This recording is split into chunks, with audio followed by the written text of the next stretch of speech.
Les amis du fil de Marianne, bonjour. Donc aujourd'hui, j'avais envie de parler d'un sujet qui m'intéresse, qui est, alors soit on l'appelle le miroir, soit moi j'appelle ça le baluchon de souffrance. Je m'explique. Donc pour moi, hein, je parle pour moi, nous naissons donc déjà avec des mémoires, des petites choses, hein, on ne vient pas les mains vides, on va dire. Et au fur et à mesure que l'on grandit, bien sûr, on a notre petit baluchon qui est tout petit au départ. Et puis on engrange avec les parents, avec le système scolaire, les amis, les conjoints, enfin tout ce que l'on rencontre dans notre vie, finalement, nous crée du poids dans ce baluchon. Et ce baluchon, on le traîne, on le traîne, on le traîne. Et à un moment donné, il est très lourd le baluchon. Donc qu'est-ce qu'il faut faire? Il faut l'ouvrir et puis lui amener de la légèreté.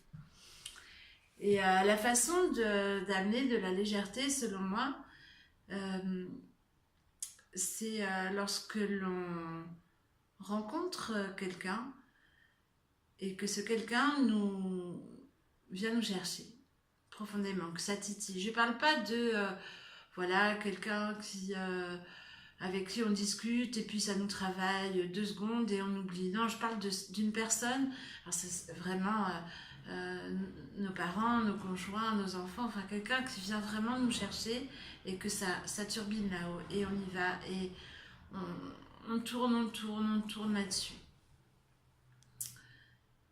Pour donner un exemple, dernièrement j'ai eu une discussion avec une personne et elle me parlait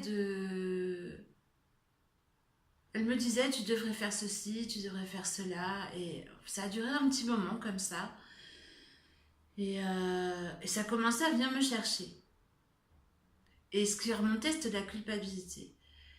Donc au départ j'étais dans la réflexion, j'étais vraiment complètement identifiée à ce qu'elle me disait et j'étais pas loin de me dire qu'elle avait raison et que j'étais pas une bonne fille, que c'était vraiment pas bien, que je devrais faire ceci et tout ça. Et puis je me suis dit, attends, avec qui je suis aujourd'hui, avec voilà ce qui fait mon identité. Si je me recule, si je regarde la situation, en fait, elle est là, c'est juste un support fantastique. Elle est venue me montrer quelque chose. Et qu'est-ce qu'elle est venue me montrer? Que dans mon bagage, j'avais de la culpabilité. Alors, peu importe comment ça arrive, après, qu'elle croit ou pas ce qu'elle me dit, peu importe, je m'en fiche. Mais moi, ce qui est intéressant, c'est que là, j'ai dit, ah ouais, ok, j'ai encore de la culpabilité puisque je suis en réaction à ce que cette personne m'a dit. Et du coup, rien que d'avoir vu ça, ça fait ouf, au niveau énergétique, j'ai senti que voilà, c'était tout léger. Et donc moi, ma façon de procéder, c'est voilà, de dire très chère culpabilité. Je te reconnais, je te vois tel que tu es, je te donne tout le temps, tout l'espace, toute l'énergie dont tu as besoin pour vivre ta vie de culpabilité. Puis quand tu auras fini, écoute, tu iras voyager, faire ce que tu as besoin de faire, parce que finalement, on n'est pas copines, puis tu ne m'appartiens pas du tout. Voilà, mais je t'ai reconnu, je sais qui tu es, je sais que tu es là, et voilà. L'exemple que je donne parfois pour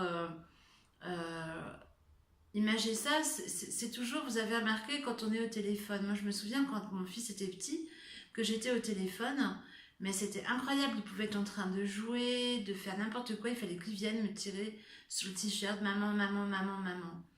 Pour moi, c'est ça, en fait, les émotions, que ce soit la peur, la tristesse, la colère, qui sont dans ce bagage, ne sont là que pour être reconnus. Et donc voilà, ça vient nous tirer comme les petits enfants pour dire eh oh, je suis là.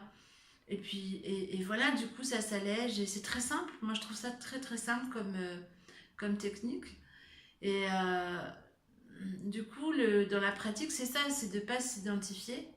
Enfin j'essaie de moi de ne pas m'identifier à ce que dit la personne, c'est juste d'écouter Et après de me dire, ben tiens, ah ben ça c'est chouette parce que c'est une opportunité encore d'alléger mon bagage de souffrance. Et du coup, la grande différence dans ma vie depuis que je pratique ça, c'est que lorsque quelqu'un, quelque chose, une situation vient vraiment me titiller, mais ça ne dure plus comme avant, quoi. Avant, mais je pouvais être dessus, mais pendant des jours, quoi, et en vouloir à la personne. Du coup, on est complètement, enfin moi j'étais complètement à côté de la plaque, quoi, parce que la personne est juste là que pour me faire voir ça. Donc c'est tout. Donc il n'y a pas à chercher autre chose, il n'y a pas à essayer d'analyser, à essayer de comprendre, et puis du coup après on lui en veut. Enfin, il y a des situations qui se mettent en place qui sont complètement inconfortables. Donc voilà moi ce que j'avais envie de partager aujourd'hui.